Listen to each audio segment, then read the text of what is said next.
Thank you for today's markup and continuing the important work on so many policies that we tried to get over the goal line or out of the Senate and onto the President's desk. So much appreciate that.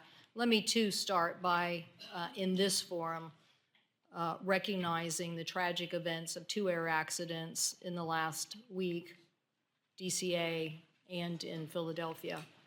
Mr. Chairman, our heart goes out to these families for the tragedies they are suffering, for the long-term impacts that they will have from this, and the remaining questions that they want us to answer.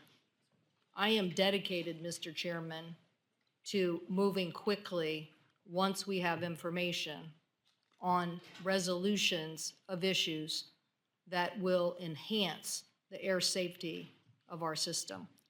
Having worked both during COVID and in 25 days working with Senator Wicker, came up with a transportation solution to what we needed to do for our airspace during that time period, and also working with Senator Wicker in short order after the 2 MAX crashes to push and finalize through Congress a major aviation safety bill. It is imperative that we tell the families we are going to have the same fervor now in getting aviation safety enhancements that will prevent this from happening again. So I hope that we can work together in a very bipartisan fashion, along with our 2 colleagues, Senator Duckworth and Senator Moran, the subcommittee chair and ranking member, on doing that. And I take the President at his word. The President says he wants to see an increase in aviation infrastructure.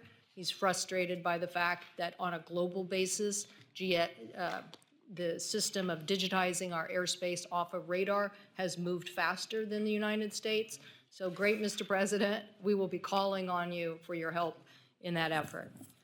On the Lutnick nomination, since the hearing last week, the Trump administration has taken a series of unprecedented actions that I find very concerning. I'm very concerned about the President's threat to our North American neighbors and a massive tariffs until we resolve problems. In fact, the Wall Street Journal, quote, called it the dumbest trade war in history, end quote. Tariffs and trade wars are a major problem for my state, where 2 out of every 5 jobs are tied to trade-related industries. My state imports $20 billion of goods from Canada, primarily oil, gas, lumber, and electric power, and making our northern border with Washington one of our largest trading partners. So we just got a reprieve for this 25% crazy tariffs that the Commerce Secretary has said he's advocating for the President's policy, would cost my constituents $5 billion or more. We need a secretary that understands that these products and these issues need coalition building, not throwing down gauntlets that will lose jobs for my farmers. Over the last 4 years, there has been much investment in infrastructure manufacturing that this committee has supported. Semiconductor expansion, $450 billion right here in the United States, thanks to the CHIPS and Science Act. And Mr. Lutnick, in various answers to various members of the committee, did not give a full commitment to making sure this money continues to go out the door. These awards are crucial to catalyzing domestic chip manufacturing states like Texas, New York, Ohio, and Pennsylvania.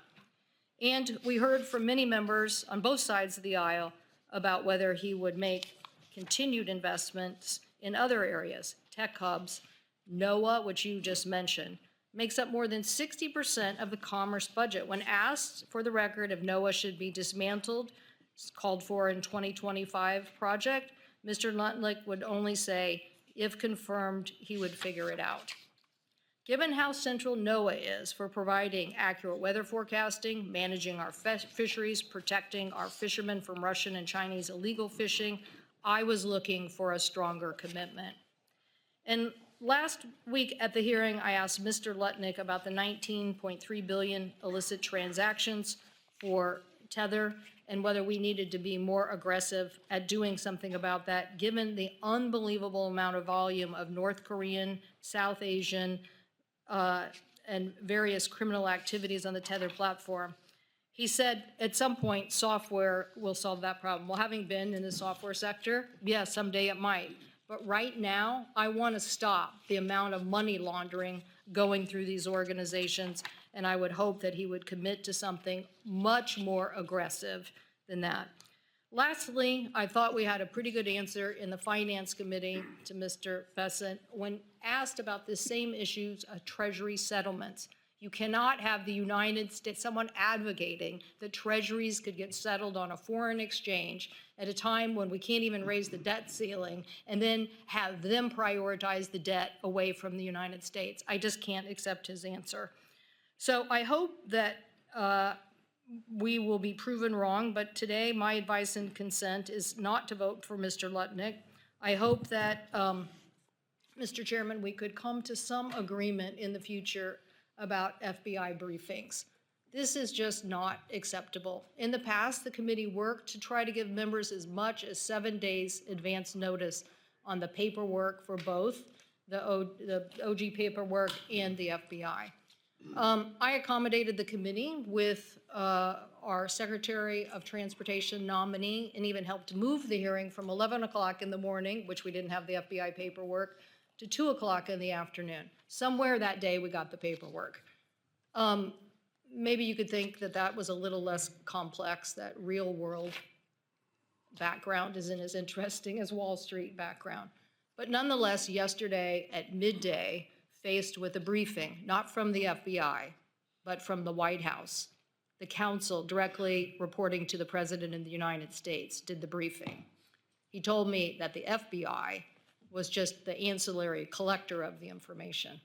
I found that very interesting, challenging, tried to wrap my mind around it, but this hearing was already scheduled. So I hope that we can come to a future accommodation that we will at least give members 24 hours. I'd advocate for 7 days, but at least 24 hours before this FBI briefing process. Members have the information, they can communicate to our down dais members. Mr. Chairman, I'd like to turn to the bills at hand, and as I mentioned in my previous comments, I support this markup in 17 bills that are on here. 12 were advanced out of the committee in the last Congress, and 5 of those passed the Senate, so I hope we get them now through the House and all the way to the President's desk. And separately, 5 additional bills were negotiated with our House colleagues, which shows a great deal of bipartisan work from our colleagues and what they have done to try to move progress. I very much appreciate the S-99, Strengthening Support for American Manufacturers by Senators Peter and Blackburn. I very much support the DRIVES Act by Senator Fisher and Duckworth and Blackburn, the Promoting Resilient Supply Chain that I authored with our colleagues, Senator Blackburn and Blunt Rochester, because I think this is a very ripe issue for our committee to continue to focus on. I so much appreciate the support of the Tickets Act by Senator Schmidt and Markey, the Fire Ready Nation by myself and Senator Sheehy. I look forward to working with him as the Pacific Northwest has been a pretty good, let's just say, I don't know whether Senator Sheehy agrees, but I think we probably have at least a 10-year run on everybody else already of dealing with this problem. So our ideas about technologies and solutions that have worked already that need to be expedited, I think we have a good viewpoint on that. And then the AM radio bill, Mr. Chairman, very much appreciate your and Senator Markey's continued push for this legislation. I represent a state prone to natural disasters. I don't know what to say, whether it's Mount St. Helens, whether it's the fires I just mentioned, unbelievable flooding given the big storms that we're hit with.